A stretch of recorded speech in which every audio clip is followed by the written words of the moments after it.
All right. Let's get fired up here.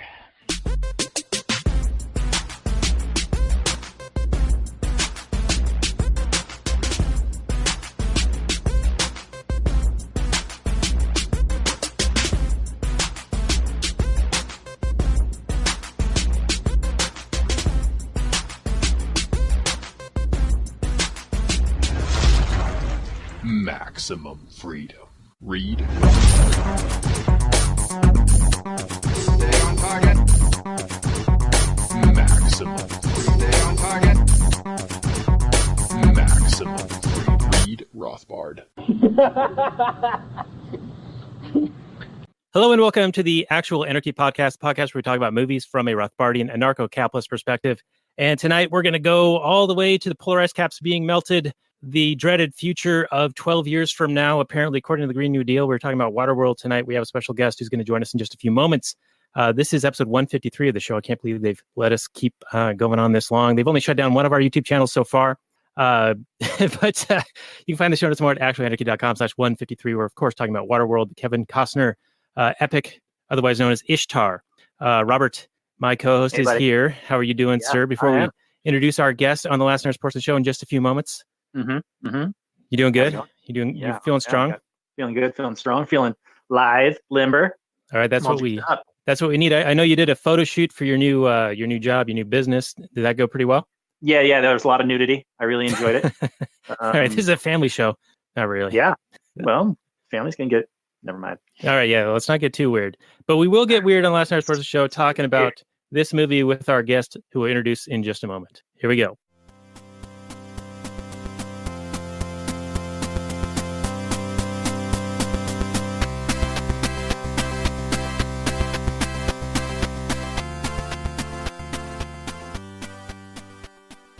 Hey everyone, it's Daniel Elwood and Robert Johnson, The Last Nighters. And Last Nighters can be found on the Launchpad Media, where they're always launching new ideas in your direction. Check it out at thelaunchpadmedia.com. This is show number 96. You can find the show notes at lastnighters.com/96. We're talking about Waterworld. Dryland is not a myth, and either is the man, the myth, the legend, who is now our guest, formerly known as Mance Rayder of the Free Man Beyond the Wall podcast. He is now going by Peter R. Quinones, and he's the managing editor of the Libertarian Institute and hosts the Free Man Beyond the Wall podcast. He's released a couple of books, Freedom Through Memedom, the 31-Day Guide to Waking Up to Liberty in November 2017. And what's the second book? I don't have it in your list here. The Kids Are Not All Right, and that was released about 6 months, like 5 months later. Okay. I went through a period there where I was very motivated. Yes, you were on the ball then, writing a bunch of books. And you're also working on a documentary. It says in the notes here, it's called The Monopoly on Violence. So why don't you introduce yourself to the audience and let us know what that is about before we get into Waterworld here in just a moment. All right. Peter R. Quinones, formerly Mance Rayder, formerly Pete Raymond. Raymond's my middle name. That's the R. And The Monopoly on Violence is, I was approached by a couple of ANCAPs here in Atlanta. And they said, let's do a documentary on anarchism. And we're going to present we're going to try and present all sides of anarchy. If we can get some anarcho-socialists to talk to us and some anarcho-communists to talk to us, we'll actually present that. But pretty much the goal of it is to show the history of government, how young the nation state, the idea of the nation state is, and show them for what the worst things that they do, that they are a monopoly on violence in a given area that they've taken control of through violence, and to show an alternative. And we've already interviewed probably 13 prominent ANCAPs for this. We've interviewed Ron Paul. We've interviewed Daniel McAdams. We've interviewed a lot of people for this. We're going to be interviewing in a couple weeks James C. Scott, who, if most people know, he's one of the premier anthropologists on the planet, and he's going to be a big part of the first part of it, talking about nation states. He wrote a book called The Art of Not Being Governed. And it's a monumental project. I didn't really understand how much I was going to be involved in it when I got involved, when I was asked to be involved. But now I'm just 100%. I mean, this is one of those things where I look at it as legacy. This can be this can be your legacy if you make it right. So that's what we're concentrating on right now. Just a couple more interviews, and David Friedman, of course, we got to get, and James C. Scott, like I said, and start putting this thing together, and aiming to get it out next March. I'm starting to think more and more, especially with the holidays coming up, it'll look like it'll be May, because I want to have it out before the Libertarian Party National Convention in May of 2020. Okay, yeah, that sounds like a very noble effort indeed. Is the target audience more of the lay person who maybe doesn't understand or conceive of the state as violence? So it's like a red pill or an eye opener for them. Oh yeah, that's the way we're going to write it. I mean, the way we're writing it is that it's going to be just a history and just laying it out. We have Scott Horton talking about all the wars and war is the health of the state, Randolph Bourne kind of stuff, and then we're just going to hit them with the alternative, and we're going to do it in such a way that anyone should be able to grasp it. We've already been told pretty much Amazon Prime is a given. But we are hiring somebody who, gets you on Netflix and stuff like that. We've actually contemplated selling it to Netflix, but then we decided against it, that we want to have total control over it. You sell it to somebody and then they could shelve it. Right. Yeah. So we want to be able to put it out there and just be able to have every ANCAP and libertarian voluntarist tell members of their family, their friends and everything, go watch that. Yeah. No holds barred. Yeah.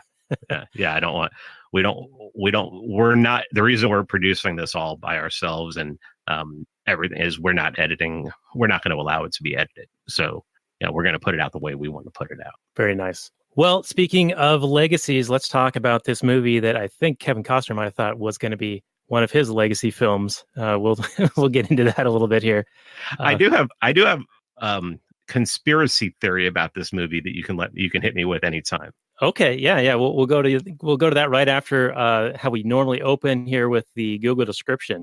So, Waterworld came out in 1995. It's PG-13 sci-fi thriller, 2 hours and 56 minutes according to Google.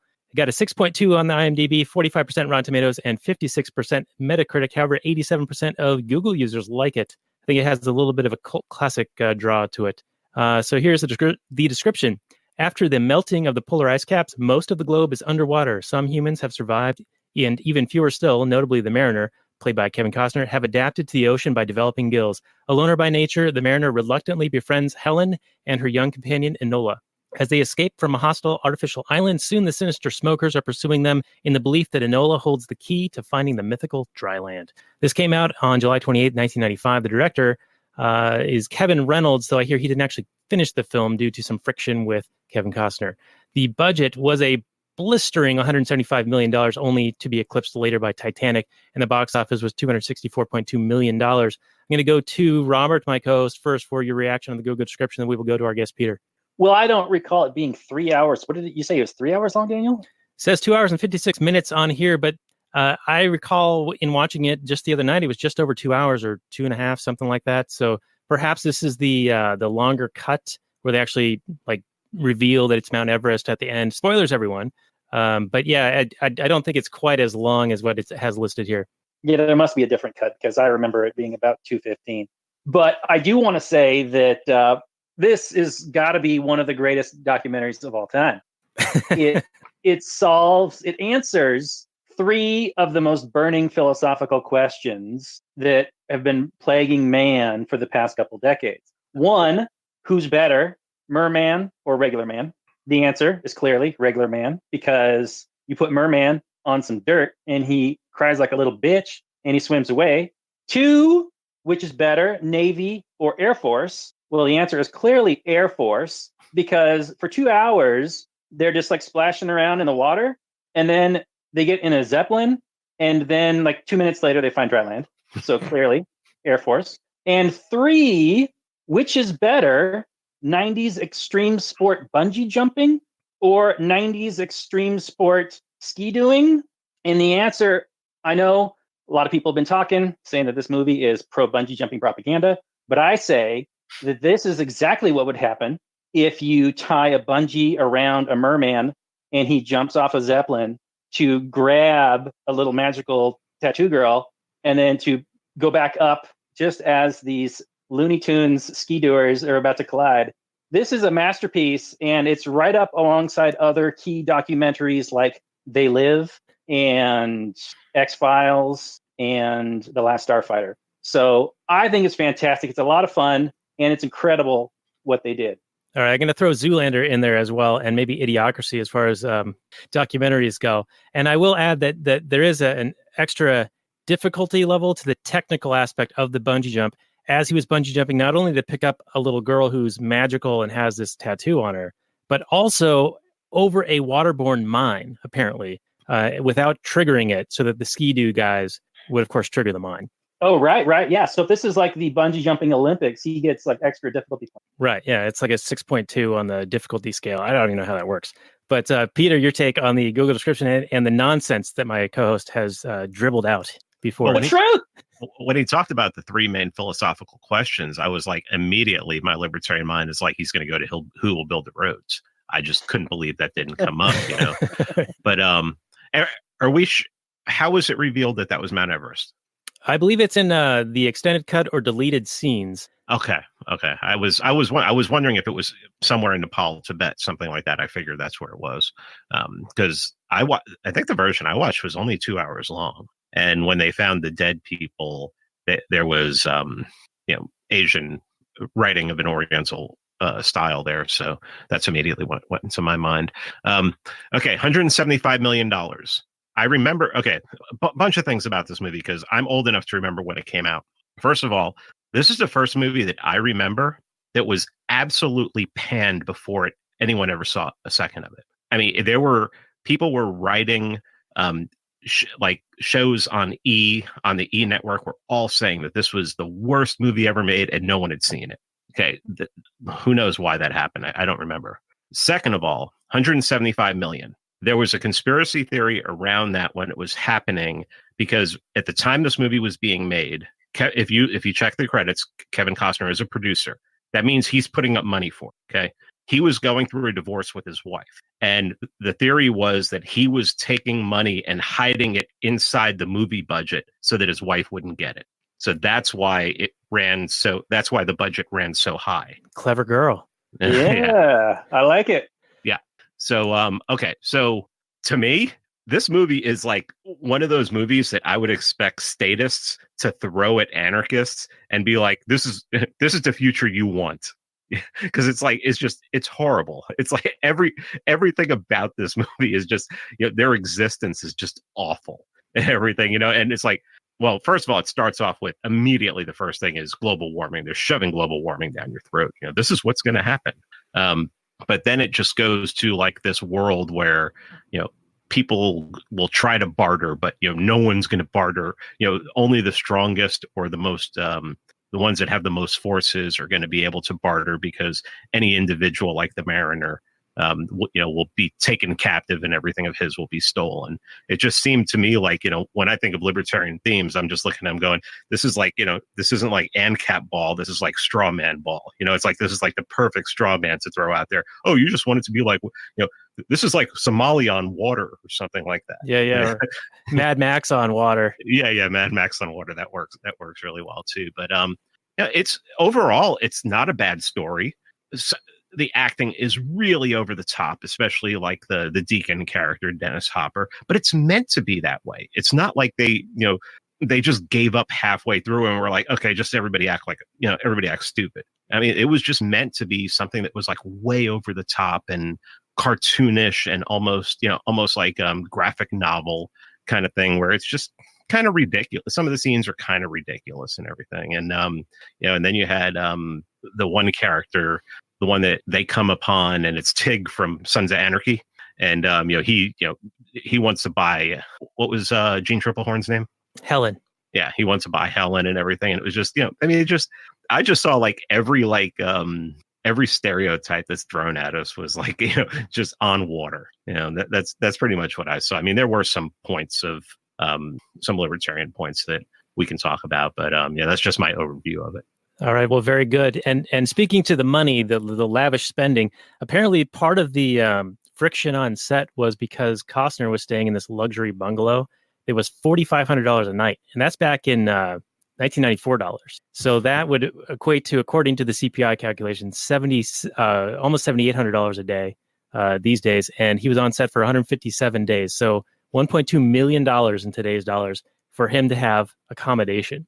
But I mean, if he was a producer and he was putting the money up, I mean, if I'm putting the money up, I'm going to stay where I want to. Right. Yeah. And I have no problem with him staying however he wanted to. But apparently it caused some animosity on set because a lot of the staff and the other actors were staying in less than nice accommodations as a result. Where was it shot? Mostly in Hawaii, I believe. Okay. With some of it in California locations. Okay. Yeah. So, Robert, do you have any take on the budget bloatedness and also the conspiracy theory that Peter brought up? Because it is kind of interesting. You know, if you like funnel a little money over here, then it's not accessible in a divorce situation. So, let's let a hand there. Yeah, that's smart. I know that movie budgets are often a great way to like launder. I don't know if you want to say launder money, but I like a that lot term. of money. It's kind of like a black hole where you can just kind of throw money and money kind of just disappears, and there's not a lot of accounting for it. So I know when writers will sell their scripts to Hollywood, and they'll be saying like, "Well, I'm going to get, instead of like $500,000 up front for this script, I'm going to take 1% off the back end." Well, the movie never actually officially makes money. Even if they take in like $1 billion, there's so many different rabbit holes that they could throw money down that the studio never shows a profit. So then the writer never actually ends up making any money. So I'm not surprised that would happen. I think it's pretty smart. When it comes to divorces, the law systems, especially in this country, tend to take a lot of what is earned and give to the wife, to maintain like her quote, like level of accustomed life or whatever it is, a level of comfort that she's accustomed to, as if that's what you deserve, as if the guy has an obligation to continue to support that life. And it's all force and theft. I mean, if these were voluntary contracts or voluntary things, that'd be fine, but it's the state getting involved. And yeah, I'm against all of that. But I don't know much more about the contracts or the money, but what I did find funny in the movie, I guess I'm going to call it a movie, is the economy, where they apparently have, and this is who knows how long in the future, right? Like the Earth, it's many generations since the water has gone up, right? People don't even remember dry land. Yeah, it's many generations after 12 years from now, apparently. Right. But they somehow still manufacture brand new fresh cigarettes with tobacco, and they have plenty of gasoline, but they don't have water desalination technology for some reason. Well, he does have the de-urinification system. He's got the de-urinifier. That was peak ANCAP. Yeah, there you go. Yeah, that's all interesting stuff, and I agree they didn't really like reconstruct how an economy would probably actually function if something like that would actually befall the planet. However, I'll just add that you could estimate that the amount of flooding that would have occurred to make this happen would have been about 25,000 or more feet, right? To only have Mount Everest and a few other like islands still above sea level. But even if all of the frozen fresh water that's currently on land right now were to melt, it's estimated that the sea level would only rise approximately 400 feet. So this is magnitudes off of even what's possible. Well, we were talking, Robert mentioned gasoline. Deacon's boat, he asked, how much of the black stuff do we have? And I assume he's talking about oil. I didn't see any refinery. Was that boat a refinery as well? It was the Exxon Valdez. Well, yeah, it was the Exxon Valdez. That was actually pretty cool. But the Exxon Valdez was not wasn't a refinery. So it's like I'm like, okay, where is the fuel coming for the plane? Where's the fuel coming for the jet skis? How are they doing any of this? It's just, am I supposed to forget that oil needs to be refined in order to be, Right. And it also doesn't last forever once it's been distilled down to gasoline, right? Like you need to stabilize it. It varnishes. Yeah. Yeah. And at least in Mad Max Fury Road, they have like some kind of mechanism for gasoline. I think that's what they called it back then, or in that movie, to, still be traded and still become available into their economy. But we don't see any of that in here. They just seem to have some, and it's a bit of a limited supply, and they're using it for banditry and becoming a bit of a roving band of warlords, taking over these atolls and basically pillaging. Like, I don't want to offend any of the Scandinavian types, but Viking style, right? Well, the one thing that I thought immediately was, of course, their goal, Deacon's goal, was to get to dry land. That's for people who are listening. That's the bad guy, Dennis Hopper. And immediately, what I thought was, okay, they get to dry land. He gets everybody to dry land. They set up a civilization. Immediately, he's going to be the government. They're going to set up a government, and eventually, and I would say not even in 20 years, he's not going to be remembered as this pirate of the sea. He's going to be like this legit guy. He's going to be wearing suits and everything, and he's going to be sitting there, and he probably not having people executed and everything anymore. So all I kept thinking was, if Deacon ever gets to dry land, he's just going to become a government. And it's not like the people that did make dry land aren't eventually going to become a government either. But I saw Deacon as like the perfect example of someone who is going to become, he's a dictator, and he'll get there, and he'll become less of a dictator, and then eventually he's going to become like people look at him as like legit, like a leader of some sort. Right. Yeah. It reminds me of this quote. I forget what it was exactly, but it was somebody who was being pursued for pirate activities, and his quip back to them was, well, I'm doing the same thing you're doing. It's just you have a flag and a country, and you have an air of legitimacy. Was that from Atlas Shrugged? Was that Ragnar? It might have been. Yeah, it might have been. Yeah. Yeah. Here I am confusing. I thought it was an actual historical person, but no, that sounds like Ragnar. I think it was something he said when Dagny first got to Galt's Gulch.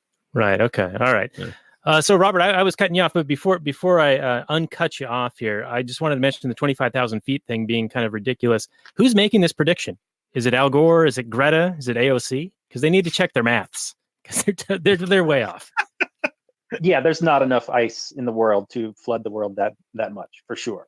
It would, I think, if all the polar ice caps melt, it would. You said 400 feet, which would flood all the inlands or all the coastal areas, and a lot of the population centers. But it also wouldn't be all at once. It wouldn't be like this sudden catastrophic, everyone's going to die thing. It would be a gradual thing, and if it became an issue, then people would move and migrate. And I don't know about this gradual stuff, man. When I woke up yesterday morning, it was 70 degrees. When I woke up this morning, it was 32 degrees. I don't know what's going on, man. It's climate change.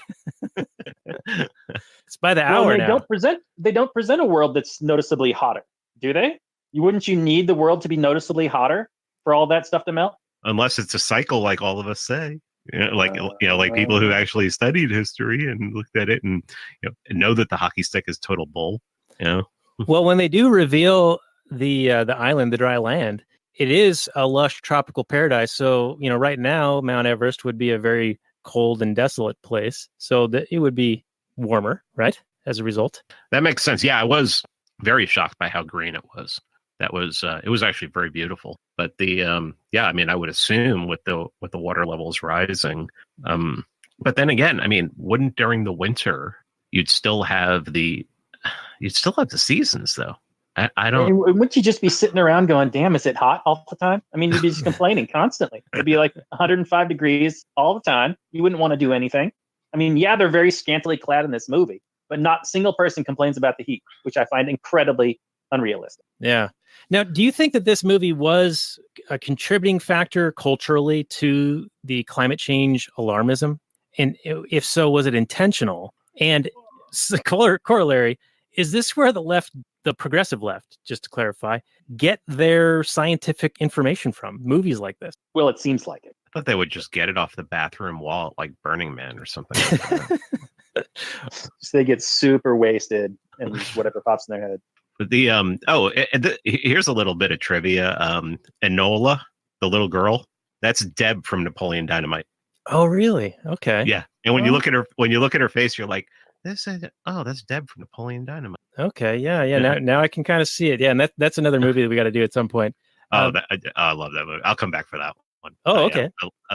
And that movie, the first time I watched it, I was like, what the hell did I just watch? Right. Yeah. And a friend of mine said, you got to watch it again. And I watched it again, and I'm like, holy crap, this is one of the most clever movies ever. And I didn't get it the first time. And my friend's like, yeah, I didn't get it the first time either. And then someone told me to watch it again. And it's a really, really good movie. It's such a good movie. There's so many still shots to meme in that movie. Oh my goodness. Oh yeah.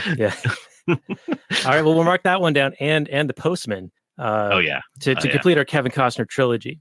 But speaking of Enola, I wanted to ask you guys, do you think that name was chosen for a specific reason? I know Helen was a reference to Helen of Troy, but do you think Enola was a reference to perhaps the atomic bomb or atomic power, because the Enola Gay was the aircraft that delivered the first bomb over Japan, or spelled backwards, Enola means alone? So do you think there's any symbolism or meaning behind the name of the girl character? Go ahead, Robert. Yeah. I'm not smart enough for that. I'm just judging by the level of script writing, I'd have to say no. I mean, this is a movie where the villain is super cartoonishly evil and for no reason. I mean, other than, he's got this, he wants to find dry land, which we all, we would sympathize with. Everybody wants to find dry land, but he's the one that's like, he doesn't care about how he gets it done. Right? But do you want to find dry land if all you've known for generations is not dry land? Like you called the mariner a bitch when he left, but he's a creature of the sea now. Like, dry land would not be a comfortable place for him. He's a hybrid. I take offense to you calling him a bitch. He's a hybrid. He's a mutant bitch. He's a mutie. He's a dirty mutie, and he needs to be killed. Jesus.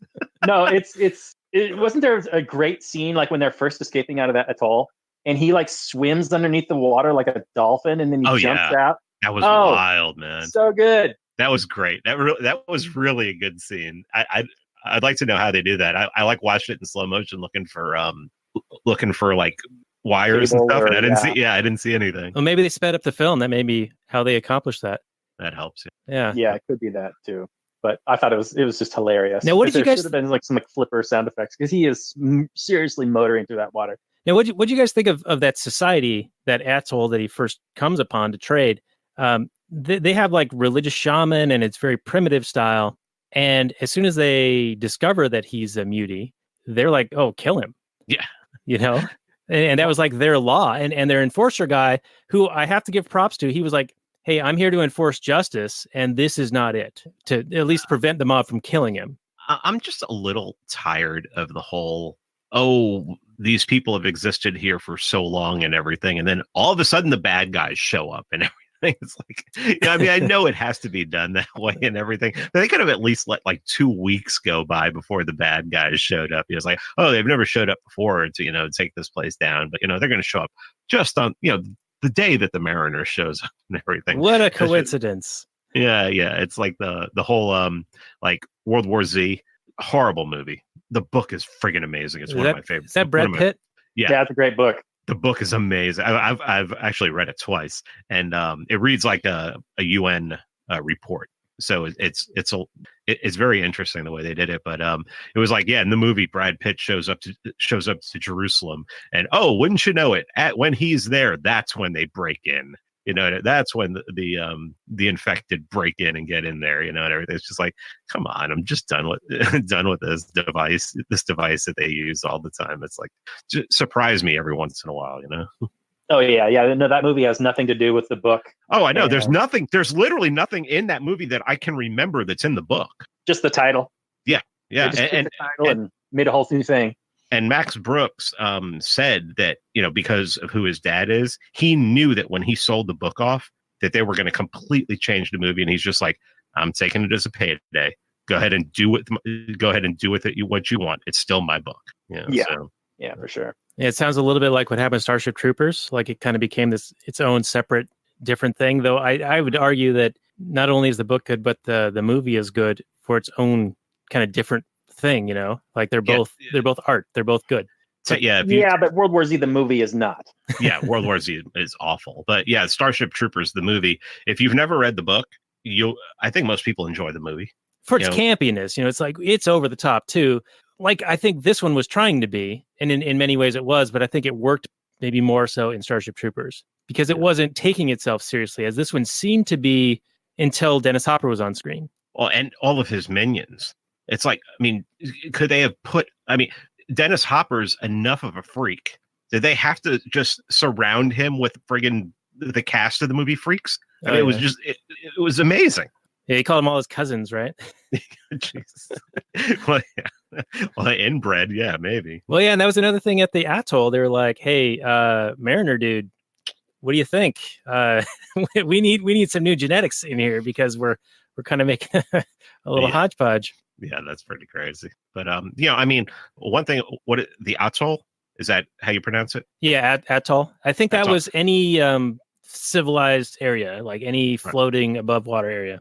Well, I mean, it was. I mean, until they found out that he was a mutant, it just seemed like a nice agorist society. Like, I mean, it seemed like a perfect situation for agorism. How one person would be out on the water and another person wouldn't. They'd meet up and then they'd trade and everything. I mean, that's capitalism. That's you could put agorism in there too. Because agorism doesn't have to be black market; it could be gray market or anything. Well, I mean, at that point, I guess it's just capitalism. But yeah, I mean, I thought everything was good until they saw behind his ears. Right. Yeah, and then they're like, "All right, kill him, put him in the Soylent Green like recycling system here." Well, okay. Here's a point I want to make about this movie, that they could have went really dark with this movie. People are out there starving. Okay, people are out on the water. Remember, Kevin Costner gets dragged. He's getting dragged behind the. What do they call that boat? The trimaran. The style of boat that he has. I think it's a trimaran because it's got the three holes. Right. Okay. It's like the Millennium Falcon of watercraft. Apparently, it's like super fast. It can transform and shoot out a thing. Yeah. So he gets that sea monster and kills it, and they eat and everything. But the whole time I'm thinking they could go really dark and revert to cannibalism. See, I think you're seeing the future in like Elizabeth Warren's won the presidency, and that's where we get. But I mean, I was thinking that, especially when I can't remember what the character's name was who he sold Gene Triplehorn to, and then he changed his mind. All I know is that that's the guy who played Tig on friggin' Sons of Anarchy. Sean, I can't remember what his name is, but when that guy thought was like Robin Williams light. He was yeah. But they kill him, and then I'm like, well, yeah, I mean, we got to eat and everything, and it's like, and then just I think threw him overboard and everything, and I'm just like, so they haven't reverted to cannibalism. That's interesting, right? Yeah, they were saying how hungry they were, especially on the boat that had been damaged, and there would seem like there was no other like wildlife other than these giant monsters that apparently Fonzie jumped over when this movie jumped the shark. Which they don't explain how they got there or why they're there. Like, why are there now suddenly like giant mutant monsters and like no fish? Yeah, what are they eating? Now, I think I heard one of you say that they don't say how far in the future this is from the caps melting. Did they at one point? They said it was generations and generations. They didn't say a couple hundred years at one point? I saw in some notes that it was estimated to be 500 years in the future, but I don't know if there was any reference really in the movie. Though they did say mistakes of our ancestors or something like that, like, because we're consuming like animal fats or something. I don't know. Yeah, it's just, we're living our life, and obviously, so, we're going to make the polar ice caps. How dare you? How dare you? So, I mean, it's like, oh, we had there was what do they claim? 12,000 years ago, there was an ice age. 11,000 years ago. What SUVs caused that? I think it was the Ford Explorer and the Nissan Expedition. Yeah. The Ford Woolly Mammoth. And there's also, aren't there reports that there's global warming on Mars? It's like, so what is it? The rover up there is just pumping out the CO2. Yeah, there are like two of them up there, I think. Hey, they need CO2 on Mars. We're gonna have to do that if we're gonna terraform it. Got to terraform the hell out of that thing, man. Mm-hmm. Yeah. So speaking of the guy who Costner was bartering with, trading the women or time with the women, including the girls. So a little nod to pedophilia. Just throw Epstein out into the mix here. Obviously, that's a fucked up situation. And the Mariner, he's an anti-hero. He's not like a great guy, but he does agree to this deal, and then he reneges on the deal, and then there's a fight. And like, how do you guys view that situation? Like, obviously, he wasn't in a position to legitimately make this offer, but then also reneging on the offer is like, okay, that is a bit of a violation of the terms as understood by the guy. But he never had ownership over the property he was trading with, so that deal was null and void from the get-go. He never had the authority to trade those goods. Right, but it doesn't make Kevin Costner a good dude either. No, not at all. Sure. No, not at all. He's Sure. willing to do it from the start, and then he just changes his mind. I mean, if the thoughts are there, if you're willing to go through it and you change your mind, there's something wrong with him. Let's just talk about that scene. Another horrible device that they use in movies is the guy who's been mortally wounded comes climbing up out of the bottom, out of the is the hull? The hull, the hull or the cabin. Yeah, the cabin of the boat first. So you think that he's won and everything. The guy's been mortally wounded. What the hell? I mean, how the hell? Come on, stop. Well, in this movie, Gotcha. Getting shot in the abdomen is not that big a deal because yeah, the Mariner gets shot, and so does Enola. She also gets shot, and it's just like, whatever. Having not seen this in a long, long time, I thought that perhaps that wound he would succumb to it by the end, but die a hero or die redeemed, with his character arc going from his being this evil dude who doesn't give a shit about anybody and who's trading, pimping out these women. And prior to that, he also did some pretty nefarious shit. Like when he was first escaping the atoll, he was like, "Oh, just dump the girl, we need to escape, just kill her or whatever." And then even before that, he actually swatted the first guy he encountered who stole the limes from him. Oh yeah. He basically weaponized the smokers' pursuit, and he destroyed that guy's boat so the smokers would kill him. So he weaponized them. I felt that was like almost being responsible for the murder itself in a way, even though the smokers, of course, did the murder, but he knew it was going to happen. So he made sure that guy was put in a position to where he would be killed. But anyway. Well, it was a bear situation, right? I mean, you got a bear chasing you, and you just need to make sure you outrun the other guy. You just got to be faster than the other guy. You shoot the other guy in the leg. Yeah. You didn't kill the guy, but you knew the bear would. So it's Well, it was interesting how they tried to, not from the start, but from the point where they're Helen and Enola, when they first leave, how they try to tell you that the Mariner is not such a bad guy when basically Enola gets naked and offers herself to him, and he says no. You mean Helen, right? Helen, yeah. Yeah, okay. Not Enola. Yeah. That would be really creepy. But and definitely something that our detractors would say, but Correct. I mean, I guess at that point they're trying to say, okay, he's not such a bad guy. Giving you some foreshadowing of the future or his turn, right? Yeah, because he did seem like enticed, at least. Like he didn't immediately say no. But it was interesting that what made him turn was actually the girl. He took a liking to the girl, taught her how to swim and everything like that, and took her out into that was, it wasn't going to be the wiles of some tart. It was going to be an innocent little girl. That's actually a nice part of the story, right? And I could totally imagine somebody who's living that lonely of a life, like a friend would be a very significant and worthwhile thing, like on your marginal utility scale. It's like it would be super important if you didn't have, because we saw with the guy who we were talking about earlier that had the mortal wound.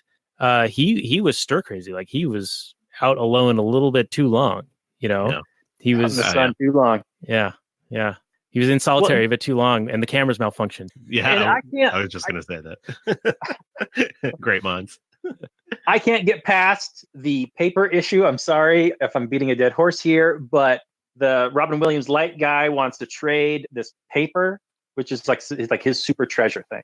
Like there isn't paper. Paper doesn't exist. You don't have trees. You don't have soil. You don't have paper. But the smokers have fresh rolled cigarettes. Either that, I mean, they're throwing them out like candy, and they're chain smoking them the whole movie, or they're smoking hundreds of year old cigarettes, which I can't even imagine how horrific that would be. Right.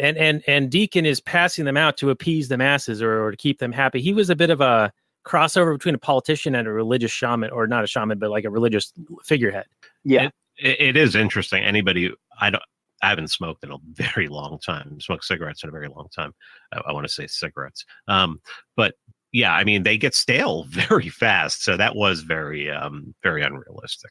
I mean, even in a pack, if you let a pack sit around for too long, unopened. I mean, it's going to be stale when it comes out. So, and they start falling apart after a while too. So it's just, that just didn't make any sense. But I mean, come on, the whole thing about fuel.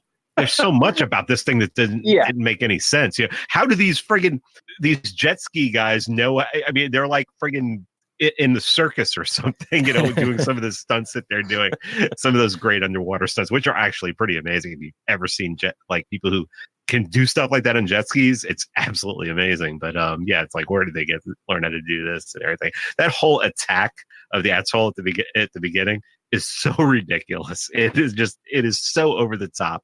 It is so graphic novel. It is so funny. The quad 50 cal was pretty badass though. Yeah, that was cool until it burned out. Yeah, that was cool. Yeah. But that's another thing. Who's manufacturing all the bullets? Yeah. Apparently they floated, and they just have found all them. this reloading equipment, and they're getting primers from somewhere, and they're getting powder from somewhere. Yeah, that makes sense. Yeah. Hey, don't you have to mine black powder? I mean, wouldn't that come from ore? I mean, it just falls from the sky, man. It just falls from the sky. If they make a Waterworld 2, I want to see the production method here, of all these things. I mean, perhaps they've enslaved the other mariner types who have become half fish, half man, and they're actually diving down and retrieving these things from the former civilizations or something like that, and that's where they're getting all this stuff. But wouldn't it all be ruined for the most part? I mean, I saw when they went down to the Titanic, like probably 20, 25 years ago now with the little Arvin robot or whatever. Was it a Cameron who came up with that and paid for that? I want to say it was. Yeah. Because he was like big into it because he was doing the movie. But everything's down there's wrecked.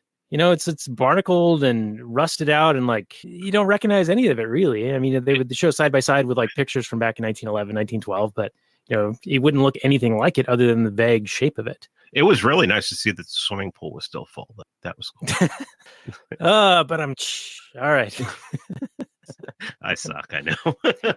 Well, let's talk about Deacon a little bit, because I felt like there. Let's talk about Deacon a little bit, just because I felt like there were a few lines that they had him say that were to identify him as the evil capitalist, where he was like, I think he said something like, "Growth is progress," and there were a few other lines that we were supposed to take it as he was this evil, not quite capitalist, but like warlord kind of private guy. And I don't mean private as in to himself, but like not checked by the benevolent government forces that keep bad capitalists and bad actors from doing bad things. That's kind of the vibe I got. Did either of you get that? Okay, I'll just make one comment real quick. I didn't get the idea that most of the people that he had surrounding him were very good at taking orders. I mean, I just don't get the idea that they were like, they respected him more than anything. They feared him, but they all seemed too stupid to like even be able to even just take normal orders. I mean, it was just, that was the idea that I got. It was just the worst leaders in the world are going to surround themselves with yes men and people who are incompetent to make themselves look good. The best leader is going to want to surround themselves with the smartest people that are smarter than them. And Deacon seems to be the former. Right. Yeah. With a little dose of nepotism in there as well, because they're all apparently related, at least the ones that well, that's shocking. But Robert, directed to you. Did you see any like subtle messaging that Deacon was bad because he was the quote unquote capitalist type? I don't recall him saying anything. If I went back and watched it again, I might pick up on the things you were talking about. Well, there was his speech where he was like having this religious fervor type thing, but he was talking about they wanted to find dry land and then they would build and there would be progress and all those things. Well, he did very much remind me of Immortan Joe from Fury Road, where Immortan Joe dumps off the water when he gives his big religious fervor speech, and everybody, all the masses down below are like praising him and whatever, because they're, relying on him. Free healthcare, wipe out our college debt. Right. UBI. And then this time, I think he hands out like cans of Smeat, I think is what he dumped out. And they were all scrabbling for, which I just wonder if any of this food is any. I mean, I don't know where he gets it all. Like, okay, he's out raiding people and stealing stuff.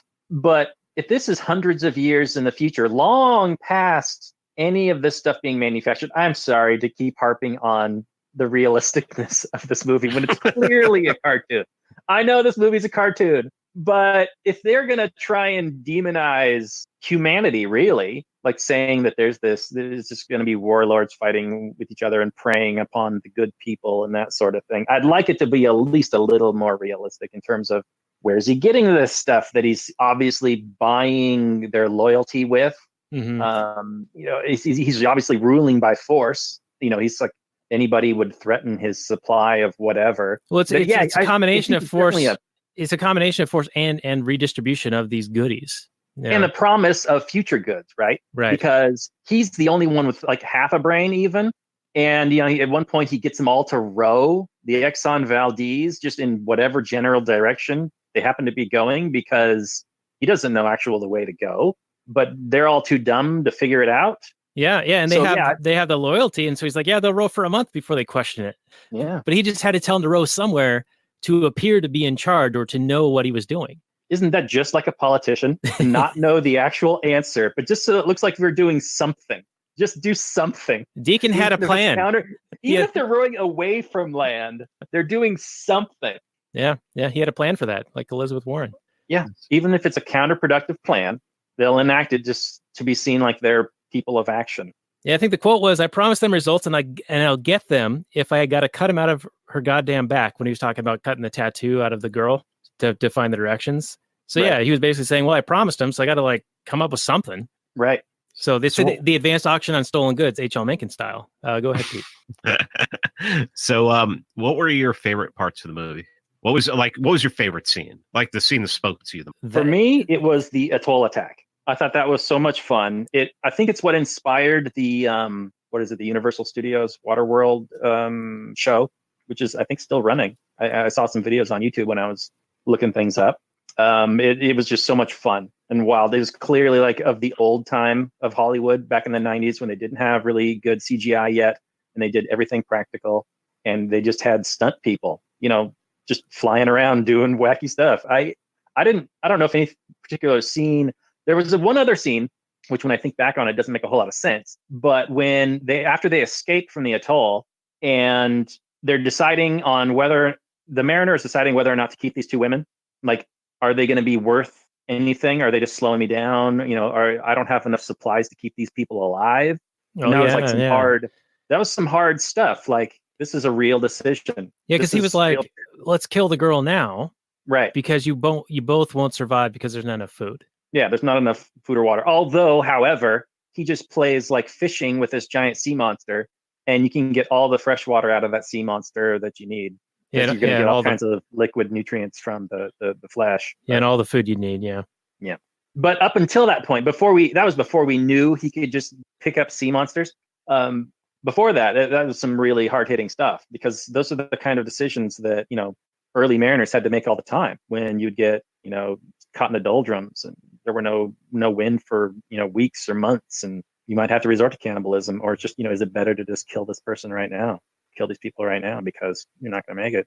It's some real stuff. Yeah, those are nice. And I'll answer with two as well. The end I thought was great. Like when the final credits started rolling, I was like, thank God. And then, but before that was when I saw a lot of like property rights going on on the boat, and Enola kept taking the crayons and like drawing on his boat, and he was getting mad about this. I was like, writing that down, there's a demonstration of property rights. It's his boat. It's his rules. And Helen was like, well, she doesn't know your rules. She's just a little girl. And so there's the proportionality in the punishment, right? Because he was pretty harsh on her. But part of that also, that's what bonded them or endeared her to him and sort of caused the turn. So I think there is a little bit of humanity in that scene as well. And that's as a result of respecting the property rights that she was violating on his boat. I also like how, not to much, you're making excellent points with the property rights and the crayons. And like at one point, he's like, I'm going to loan you this crayon, but it's not yours. It's not a gift. I'm just loaning it to you. I like that. But the fact that she couldn't swim, at first I was like, are you kidding me? Yeah. This world doesn't know how to swim. I said the same. My wife wasn't watching it. She was like on the other side of the room, and I think she was on the computer. And I'm like, oh, F word, son. And she's like, what? And I'm like, she's in Waterworld and she can't swim. Christ. But then it makes sense if she grew up on this island and then she just never learned. But it's not doesn't explain, how long ago she was on the island and blah blah blah. But still, you would think that somebody would be like, "Hey, you're on this atoll now. You need to learn how to swim." Of course, everyone would have to.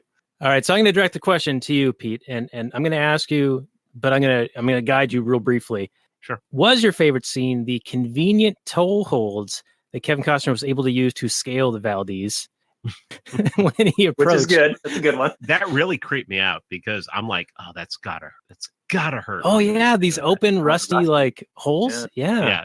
That was one of the cringe. No, my favorite scene just brought out my collapsitarianism is when he dropped that flare right down the freaking thing. Oh, it's like to blow it up, and I'm just like, yes, just blow this thing to the sky, and everything. Get the heck out of there. I mean, I was just like, yes, that's what you got to do, because that's gonna. Once you do that, it's chaos. And if you know what you're doing and you have a plan, everybody else is freaking out, and all you have to do is follow the plan. Yeah, and apparently there was no plan, not only in the depiction but also in the shooting of this, because after he does that, all the guys go below decks and like driving the car around and run into stuff and die, apparently.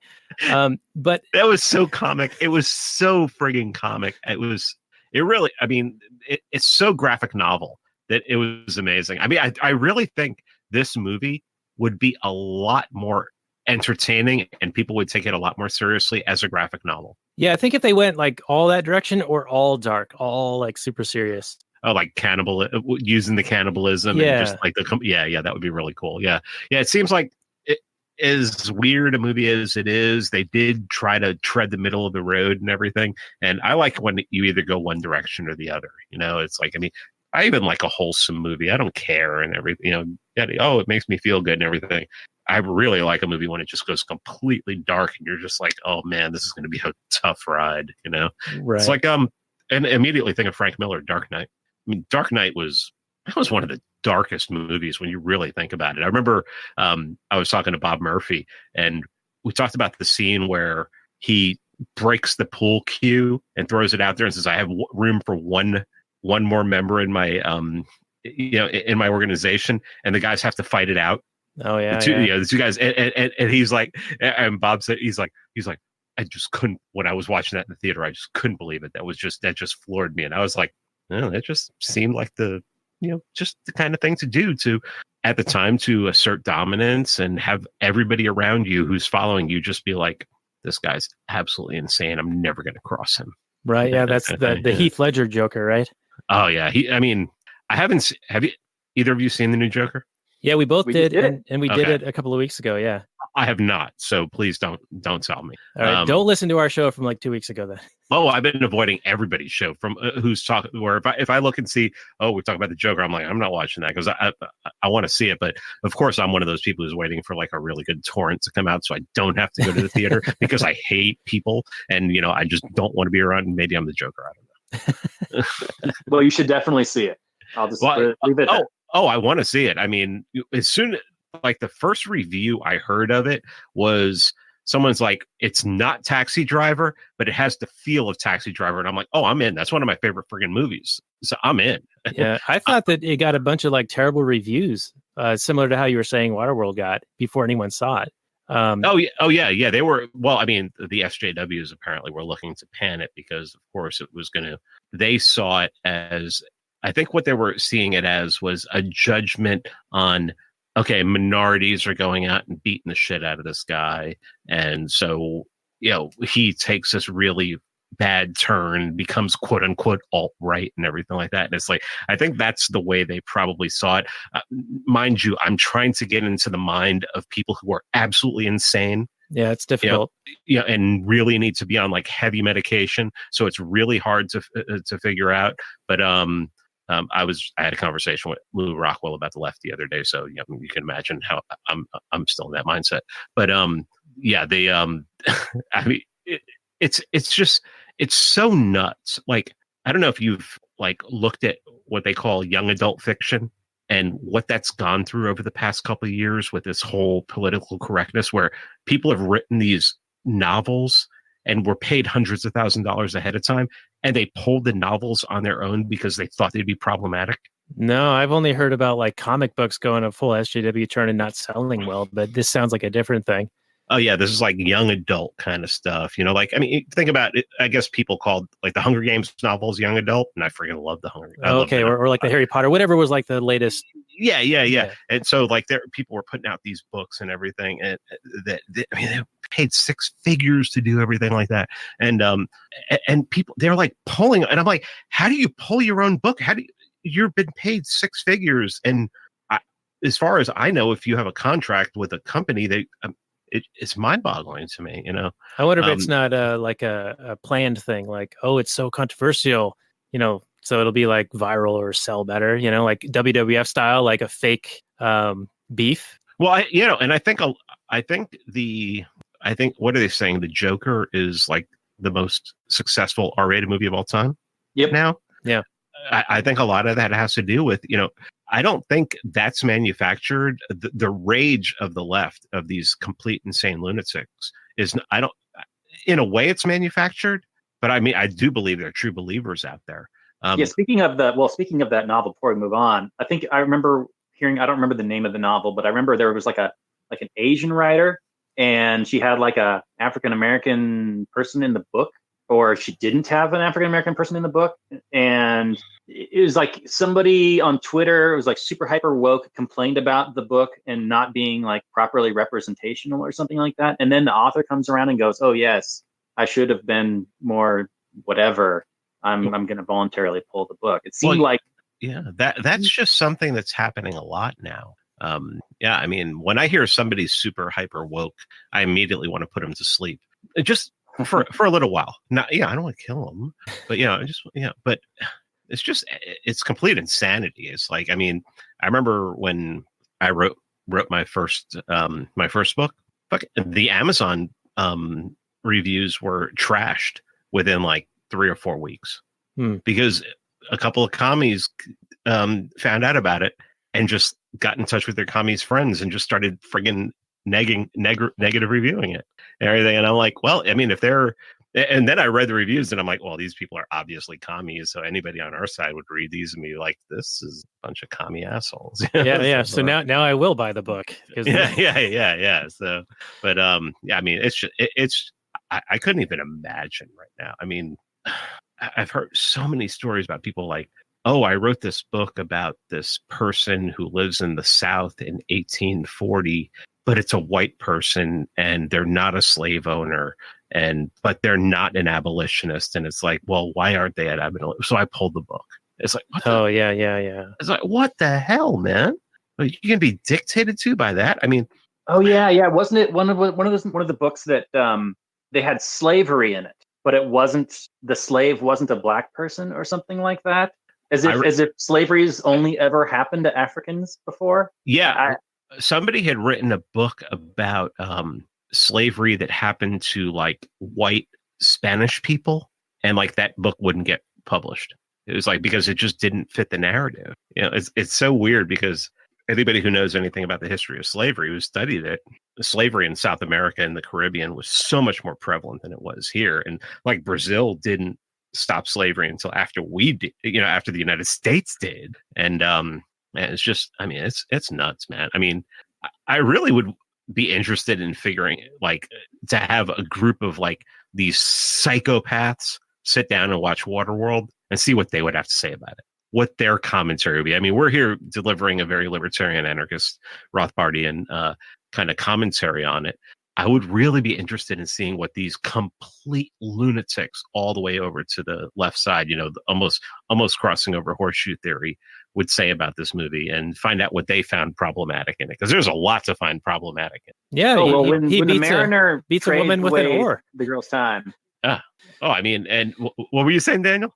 He beats a woman with an oar. Yeah. Or when she offers him, she drops her clothes to offer himself to him and everything. I mean, that's, that has to be the height of just oppression and everything like that. Not like, I'm not even going to say what I was. Well, and property is theft, and so he's stealing the boat from her, and all the resources, that sort of thing. Right, and defensive force of keeping the boat as his property would apparently be violence. Right. I watched that latest Dave Smith one, debunking the debunking of libertarianism.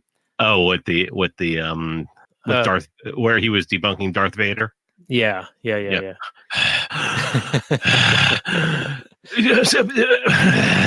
I've been taking in a lot of part of the problem lately. It's really good. Really good. Yeah, he's been doing a really good job at taking down the commies. I mean, the commies were a joke. They're just a joke. I mean, come on. Well, I actually have a joke on them. When you talk to enough commies, oftentimes you'll hear, "Oh, you just got to read The Conquest of Bread by Kropotkin, and then you'll get it." That's what I want, So what did I do? I went and got conquestofbread.com, and I put a bunch of fucking Rothbard articles on it. Nice. So if you go to that, did you really? I did. That's hero. It's a bit of a cape. It's more like a hoodie, but close enough. Yeah. I mean, I like to read. I like to read the commies, especially the Proudhon, people like that. I mean, there's some good arguments in there. Emma Goldman is one of my favorite anarchists of all time. I mean, her economics are dog shit, but when she starts really going about anarchism, it's friggin' amazing. I mean, she's really one of the best writers ever, in my opinion. But even when she talks about economics, she was in jail here in 1917 when the revolution started happening in Russia. But as soon as she was in jail for telling people to dodge the draft. Right. Thank you, Woodrow Wilson. Yeah. Monster. Yeah. I mean, she's a friggin' hero. I mean, she's a hero of mine. I have a first edition of one of her books. And then she goes to Russia when she gets out, like 2 years later, and she sees they're executing people who don't think like they do. And she's like, this is just total crap. And that's when she becomes a voluntarist.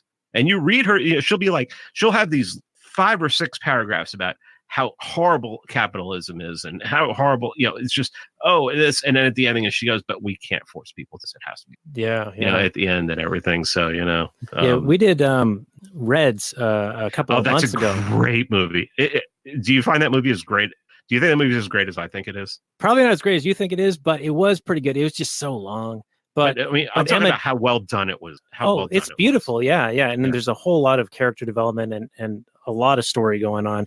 And you do see that turn with Emma Goldman at the end, where she's like, it dawned on her the horror of actually implementing what they're what they're doing there with the revolution. And it did seem to be a turn, and it was well portrayed. I haven't read any of her stuff. I did read Kropotkin, and it's terrible.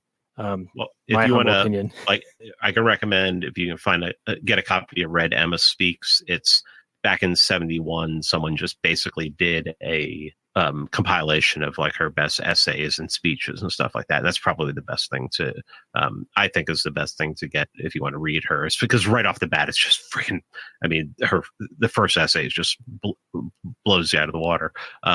But yeah, I mean, when I say, I just think Rise was really well done. I mean, it was too long. It was just ridiculous. I watched it over like 3 nights or something like that the last time I watched it. Me too. But, and obviously, I don't agree with, especially Reed, what a piece of crap that guy was.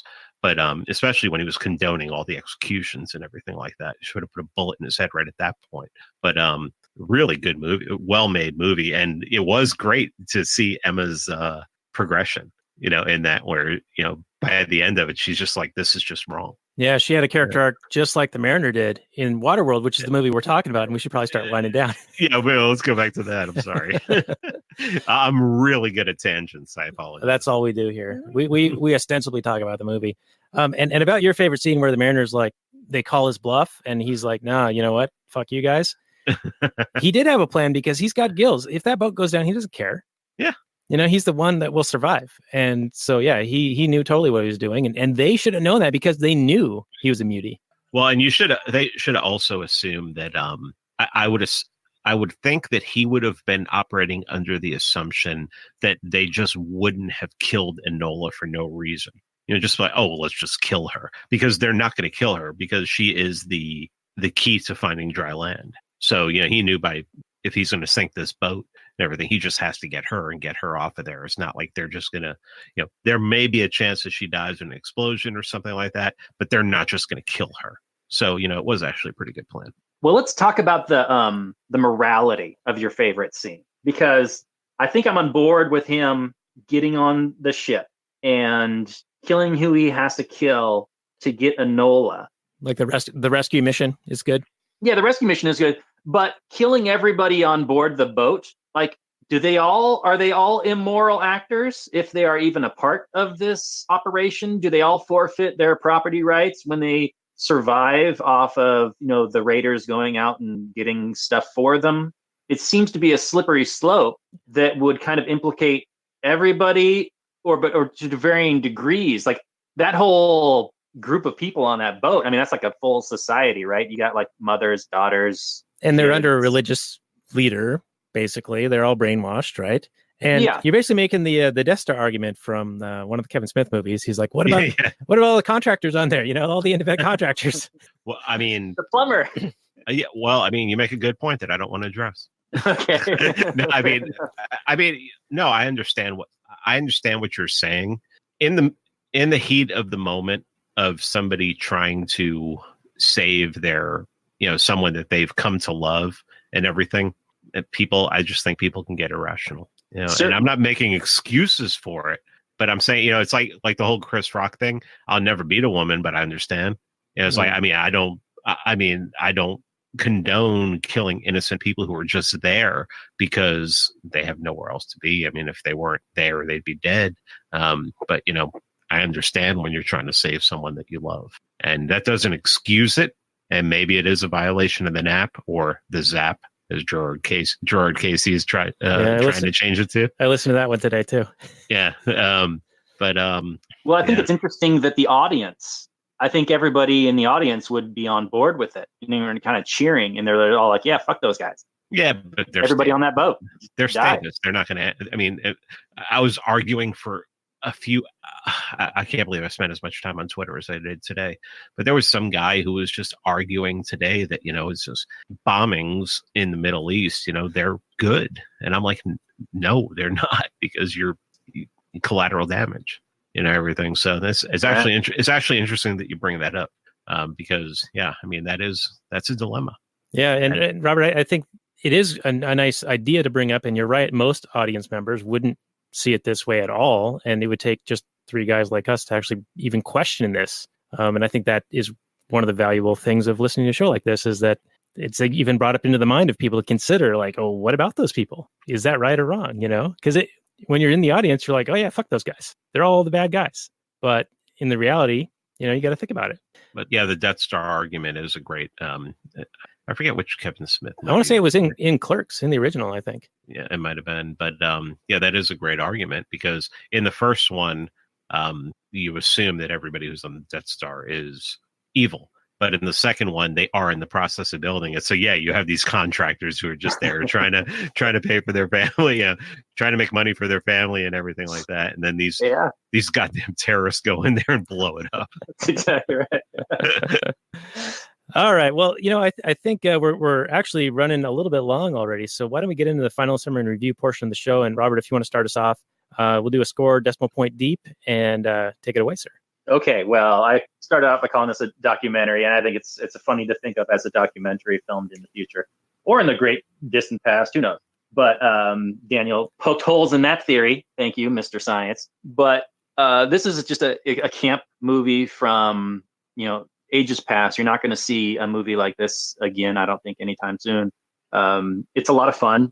It's not too smart, but it's got some interesting themes. The acting, I've never bought Kevin Costner as like a serious dramatic actor. There's something about the way he pronounces other languages that is just really cringy to me, when he's trying to speak the language of the Atoll people or whatever it was, and a few other times when he's speaking weird languages.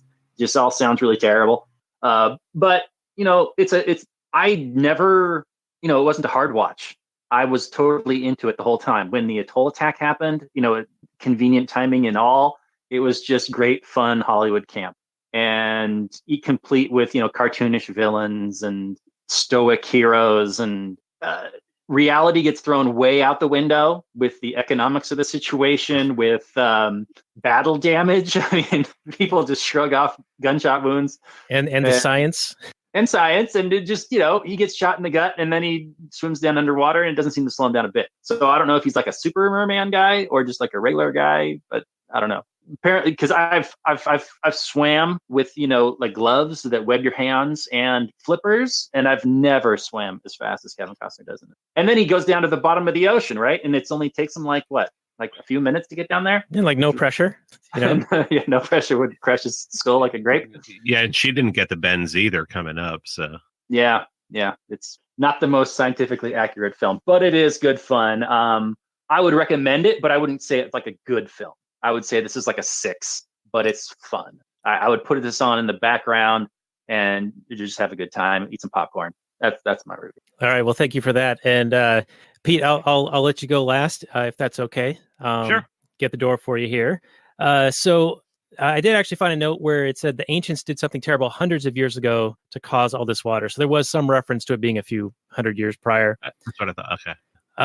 And overall, I found this movie to be almost as bad as I remembered. I'm glad that we watched it because I did think that there was a lot of stuff like worthy of discussion, but it wasn't all that particularly well done. I think that maybe it was a limitation of what was possible at the time because they were doing a lot of practical effects, and any of the CGI that was in there was actually pretty cheesy, especially when he's like floating down to over Denver, Colorado. It looked like totally green screeny and all weird. But it is, kind of fun in that campy cult classic kind of way. Though I didn't find Costner's character to be that good of a guy. Like I wasn't rooting for him at all. And I mean, I guess you kind of need that to like have him have a character arc. You can't just be this Pollyanna at the beginning and ended up being the Pollyanna. But I just didn't find it all that believable.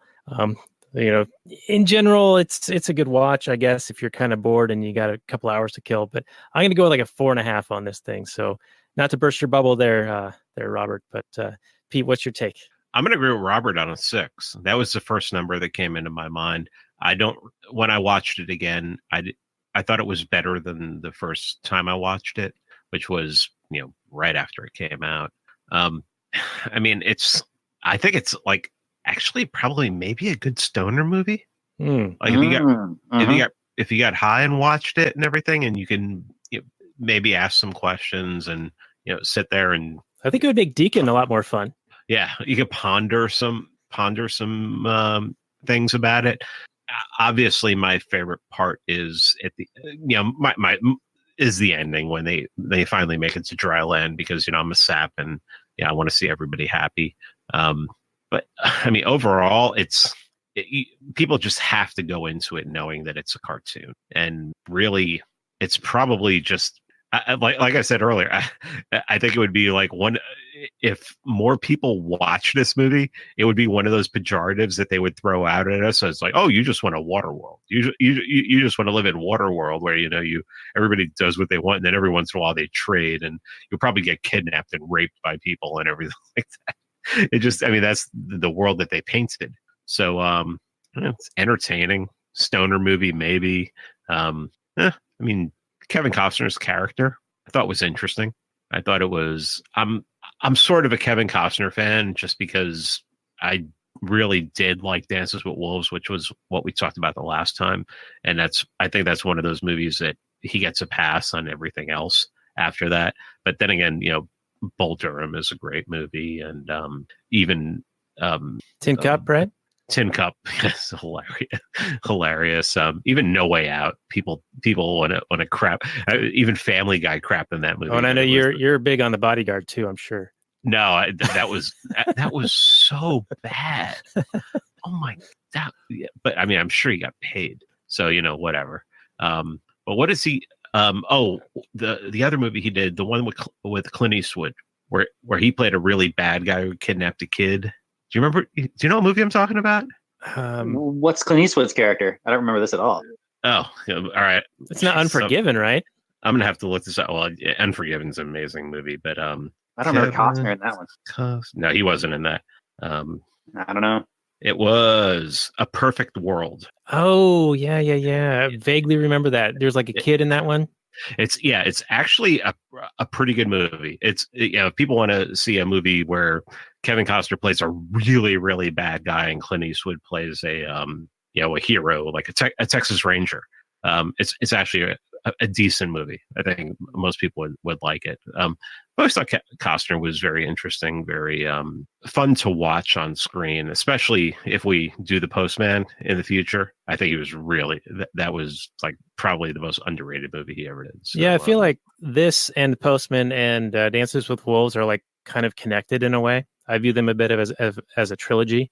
And I think Dances with Wolves being as successful as it was kind of boosted his ego, which caused a lot of friction on this film when it was being made. I think when we reviewed Dances with Wolves, I said it was also a great date movie because it was one of those movies that, like, the date I took to it, she cried, and that helped out a lot in about an hour after the movie. We usually save these secrets for the bonus content there. This is like a 6 to me, and I will stick with that stoner movie. You watch this high, and you'll be like, this is pretty wild. All right. Well, thank you for that. And speaking of our bonus content, we call it Kathleen Turner Overdrive from the High Fidelity movie. And we will hopefully have you around for just a little bit of that. I know it's pretty late for you and you do have to work tomorrow. But if people want to access that, go to lastnighters.com/Patreon. And if you support us at the $5 a month or more level, you will get access to our pre-show and post-show content. Now, next week, we're going to be doing They Shall Not Grow Old due to Armistice Day, or November 11th, now known as Veterans Day, which there's a whole story behind that. And we're going to have the most excellent Jeff Deist, the president of the Mises Institute, on for that. He penned a really great review on it a few months back, and it caught my eye. And I'm like, okay, that's the guy I want to have on when we talk about this one. So we're trying to make that happen. So next week, They Shall Not Grow Old. It's on HBO right now, everyone. So if you have the chance, do check it out. If you haven't already seen it, it's very moving. It's I'd argue that it brings a whole new dimension to watching footage from that era, because when you see it in black and white and without audio, it's just kind of happening, and it's like old grainy footage and whatever. And like World War II film is kind of similar. And I feel like in a lot of ways, the military industrial media complex has kind of caught on to the fact that like in the Vietnam War, a lot of entrenched reporters and imagery was coming back, and it was inciting a lot of people to be like, what the fuck are we doing over there? Like, this is terrible. And in more recent conflicts, you see less and less or more controlled information coming out. Like the embedded reporters in Gulf War II were a joke. It was like all staged and all that. So, but anyway, that's one of the narratives I kind of want to break down with him next week when we do They Shall Not Grow Old. And Pete Mance Rayder Quinones, thank you so much for being our guest. People can find you on your podcast, Free Man Beyond the Wall, and also at the Libertarian Institute, which is run by Scott Horton, if I believe that's correct, right? Scott Horton and the great Sheldon Richman. Right. Yeah. So lots of stuff will be on our show notes page for this one at lastnighters.com/96. And you can also find this on the launchpadmedia.com. So Pete, if you can stick around for just a little bit longer, do a little bit of bonus content, we'd really appreciate that.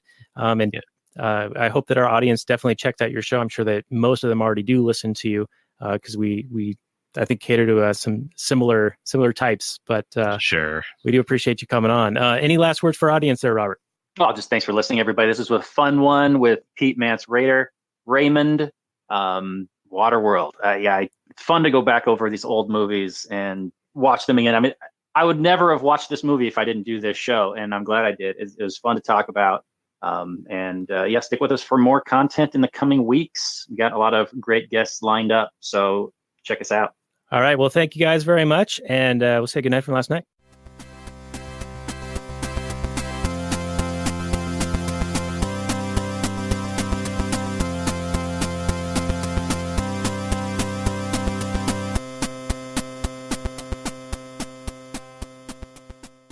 All right, and we'll continue the transmission just a few minutes longer on the Actual Anarchy podcast. Pete, thank you so much for coming on. As this is our Anarchy kind of portion, I was wondering if the whole, in The Cable Guy, famously, the Jim Carrey character loves Waterworld, and he says, dry land is not a myth, though that line is never actually said in the film itself, in Waterworld.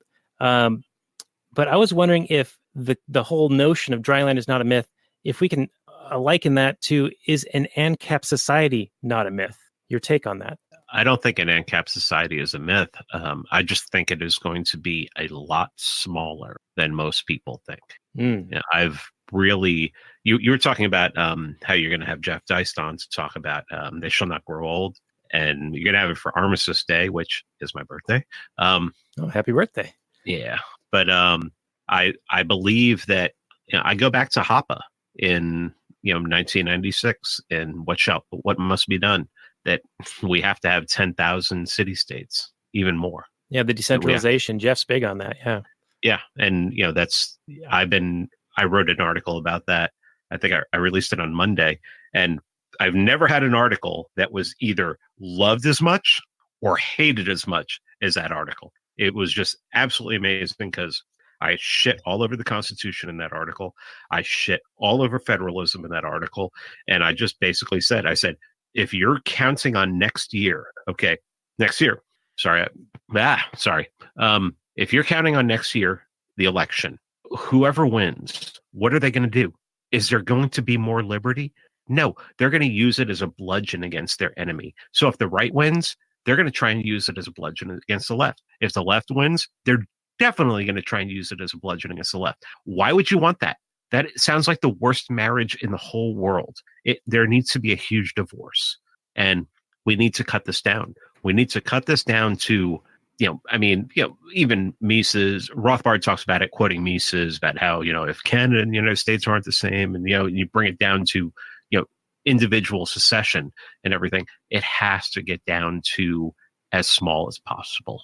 And I mean, that's all. I think that's the only way it can work. I think that people say, "Oh, I was talking to this person on the internet, and they're awful. They're so authoritarian." I'm like, "Yeah, secession. You don't want to have anything to do with that person." There's no, if you believe in human rights, the doctrine of human rights, why do you have to associate with that person? Why do you? I just don't think that. And people have this idea. And the way a lot of anarchists and ANCAPs talk is, we need the government to fail, and then we'll have it's gonna take secession movements. It's gonna take, that's why I'm a big fan of what the Free State Project is doing in New Hampshire, because it's a very small state. If there's a collapse of a monetary collapse, a real, like they talked about how 2008 was the housing bubble. A lot of people think that the next bubble will be the everything bubble. Well, why wouldn't a small state that can sustain themselves like New Hampshire just say, yeah, I'm not going to have anything to do with that anymore? I mean, are they really going to send in armies to say no? I mean, who's going to win? Who's going to win that in the media? When they're just going house to house and looking for leaders to kill them and everything like that. I mean, I think that anarchy or ANCAPism or really small decentralization can work, but it's going to have to be really small. Hoppe was on German TV last year, and he said, they asked him, so what do you want? They were just, what do you want? And he said, I want Europe to break up and to be 10,000 Liechtensteins. Yeah, I saw that. It's subtitled, that was amazing, and it was like two politicians. yeah. I mean, how much of a boss was he on that? It was freaking amazing, And I mean, I'm like, and I know so many people who, hate Hoppe and everything, like, oh, Hoppe this and everything, or Lou Rockwell. I mean, I'm putting out an episode on Wednesday. Lou Rockwell is going to be on my show on Wednesday, and I know that's going to piss some people off, and I don't give a fuck. It's like Lou Rockwell's. If it wasn't for fucking Lou Rockwell starting the Mises Institute, there'd be no. I don't know if Austrian economics would even exist right now. Yeah, I wouldn't be here. Not without that and Ron Paul. Yeah, I mean, come on. It's Lou Rockwell basically saved libertarianism. I mean, if there was no Mises Institute, what would libertarianism be? A fight between Cato and reason? Yeah, and what would they fight over? It's like the same thing. Yeah, I mean, it's like, come on. Well, it's like, who's going to be more left than the other one? I mean, so, it's like, I think it comes down to decentralization. And I think, voluntarism has a lot to do with it. I mean, I don't even really want to talk about ANCAP philosophy as much as voluntarism. When I did my interviews for the documentary we did, I didn't bring up ANCAPism at all. I talked about voluntarism. Is you have a natural right to associate with who you want to. Now, can I ask you to just real quickly define what each one is, like contrast them?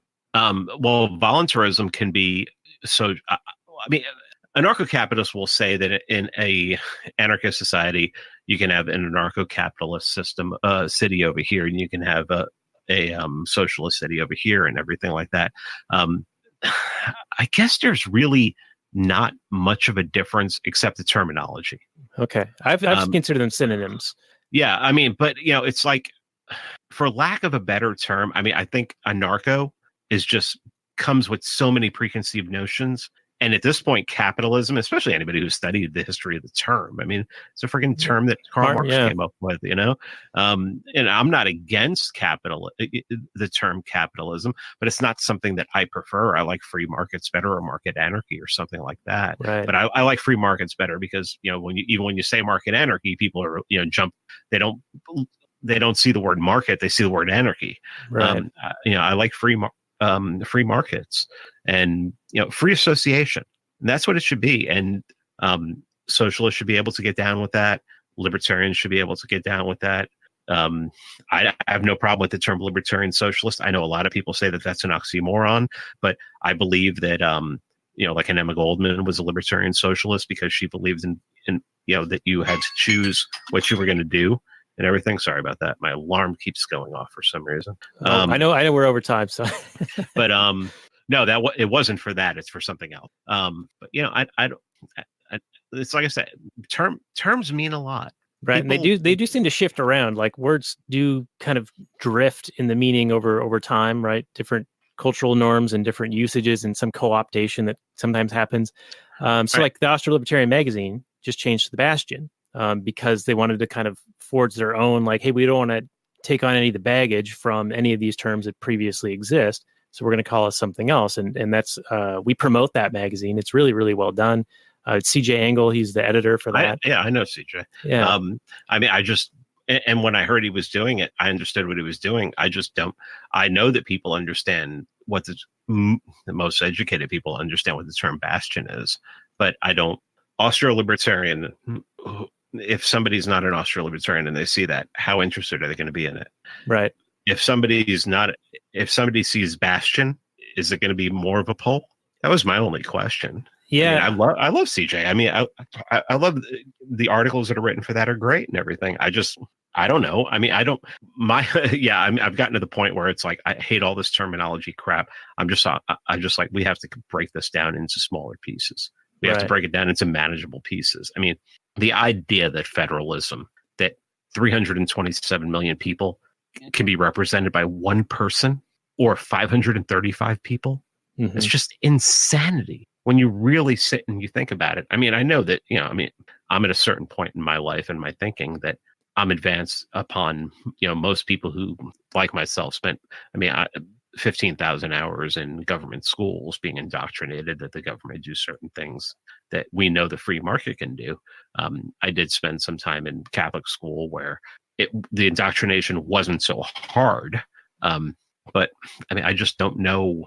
I don't know that the people who think that, like I said, collapsitarian in my heart, but I don't think that it will be like that. I mean, if the dollar were to be devalued overnight where nobody wanted it, I'm sure these very smart people have something in its place to replace it. So, I mean, I don't see, the collapsitarians who be like, oh, well, we're going to be in our own town and we're going to be trading silver and stuff like that. That's cool. I want you to do that and everything, but I don't think that's going to be everywhere. And maybe it'll work out. But I don't think the federal government is going anywhere. I think that it's up to certain locales, and the smaller the better, to let the federal government know we don't want anything to do with you. And I think that has to be not only one locale, but has to be a lot of small locales doing it at the same time. Right. And I actually think that it would help a lot more if that was actually started by a more left kind of area. Like if California decided that they wanted to secede. I love that meme. I think everybody should be for California seceding, leftists and people on the right or whomever. should be for that and be like, yes, you go do that. You go do that. Yeah. Now we're going to do, Yeah. we're going to make it a little bit small. So, so, I mean, that's where my head's at with that is, it's not going to be on a grand scale. It's not going to be on a grand scale at all. It's going to be on a very, very small scale. And that makes sense to me at this point. And I like that point of it. You almost need it to be like the left doing it first because, they've for so long demonized secessionism as being pro-slavery or whatever. But then when it's convenient for them, they're like, oh, yeah, we want to break away. And there's a meme, I'm pretty sure it's either from you or has been posted by you, where it's California saying, I'm going to do it. I'm going to jump. And the rest of the country's like, do it, bitch. And the other guy says, that is a classic. Do a backflip. Yeah, really. Get the hell out of here, man. I'm all for it. But, I also would like to see the northern part of California that's wanted to secede from California to be able to do that as well. Mm-hmm. Yeah, Jeffersonia, right? Or Jefferson. Yeah, the state of Jefferson or something like that. Yeah. I mean, it's just, think of the absurdity that, well, you're not allowed to, you need to keep associating with us. I mean, that's absurd on its face, but we're so indoctrinated that it sounds, you bring up secession and you will get, in my experience, I get attacked more from the right when I bring up secession than I do the left. What? Yeah.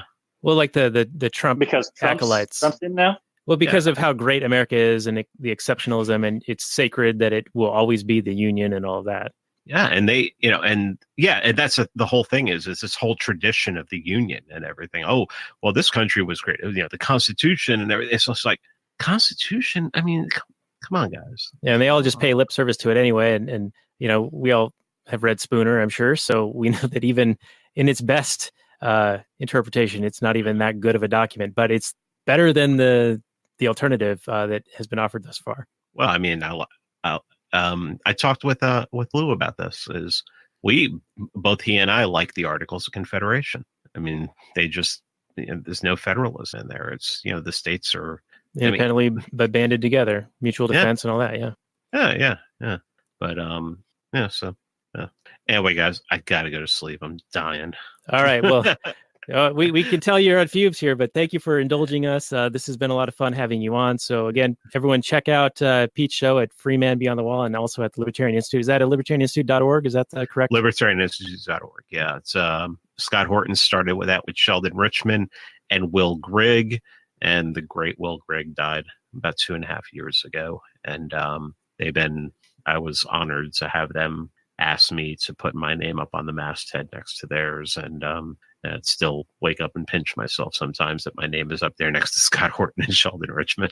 Yeah, that's awesome. And Will Grigg did great stuff on police and police abuses for years. I remember seeing a bunch of that stuff at LouRockwell.com and other areas. And he did great work. He was the best ever on the police state. And I write a lot on the police state for Libertarian Institute. And if I can achieve, if my articles are 20 to 30% of what his were, I feel like I did a good job because Will Grigg was the best of us, the best podcaster, the best writer, best speaker. The guy was just friggin' amazing. And Libertarian Institute, we put out his book, No Quarter, The Ravings of William Norman Grigg. And check that book out, man. It's just all of his articles. And he actually compiled that book and set it up before he died. So all the Libertarian Institute had to do was basically put it together a little bit, get Thomas Edlam, his friend, he was at JBS for a while, and they both left JBS right around the same time, and write a huge foreword for it that details how great Will was. And it's just a great book. It's sitting on my shelf in there. And every once in a while, when I want to get inspiration for writing on the police state, I just open up to any page, and Will is there delivering a vocabulary that has me reading with a dictionary open next to it. Oh, well, very good. Yeah, we'll put a link to that on our show notes page, which will be at actualanarchy.com/153, and also to all of your work. And we really do appreciate you coming on. We'd love to have you on for Postman and also no Napoleon problem. Dynamite, if that works for you. I know that sparked an yeah. interest. So we will check in with you from time to time, and we'll continue to listen to your show as well. And we really appreciate you coming on. It was really great fun having you on for Waterworld, Kevin Costner, Ishtar epic. So I appreciate it, guys. Thank you so much. All right. Well, have a good night. And our audience, They Shall Not Grow Old will be the next show with the great Jeff Deist of the Mises Institute. So check that out. It's on HBO now. And we'll say maximum freedom, everyone. Peace out.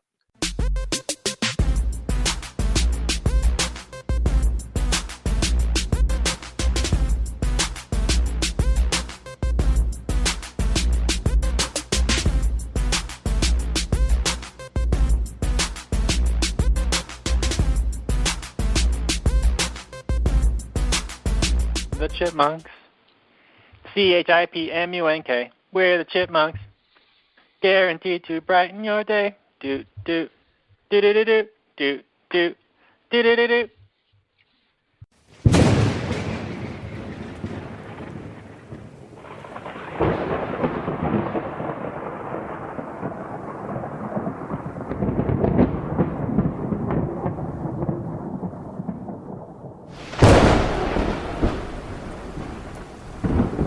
In the early days of the internet, radical libertarians were scattered, lonely, and faceless. Without direction, they resigned to scour the web, sifting through content providers in a wasteland plagued by YouTube demonetization, Facebook jail, and covert internet censorship. But then, in 2017, the Libertarian Union was formed. Finally, the average Joe libertarian could find a thriving community of independent podcasters and content providers, all in one convenient location. At Libertarian Union, we'll always have the latest news, interviews, discussions, and even movie reviews.